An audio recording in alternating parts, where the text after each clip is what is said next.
Question number 10 এটাও দিয়েছে simplification থেকে। তো এখানে আমরা পরপর সংখ্যাগুলোকে সিম্পলিফাই করব কী করে দেখো।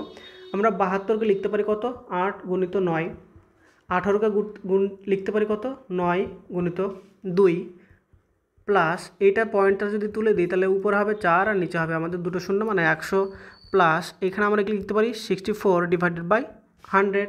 তারপরে দেখো 9 আর 9 যদি দুটো যদি রুটের ভেতর থাকে তাহলে সেখান থেকে আমরা একটা 9 নিতে পারি, আর 8 আর 2 যদি মাল্টিপ্লাই করি তাহলে সেখান থেকে আমরা পাই 16, 16 থেকে 16 যদি বর্গমূল করি তাহলে লিখতে পারি 4 বাইরে, আর এখানে আমরা উপরে লিখব 2 আর নিচে লিখতে পারি কত 10 প্লাস এখানে 64 বর্গমূল হয় 8 আর 100 বর্গমূল হয় 10, তাহলে এখানে লিখলাম 10।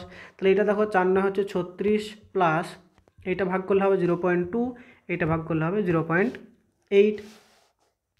এটা হচ্ছে আমাদের 36 আর 0.2 আর 0.8 এটা যদি অ্যাড করি তাহলে পাবো 1, তাহলে 36 প্লাস 1 তার মানে হচ্ছে আমাদের 37 হয়ে যাবে সঠিক উত্তর, যেটা অপশন নাম্বার ডি হয়ে যাবে এখানে সঠিক উত্তর।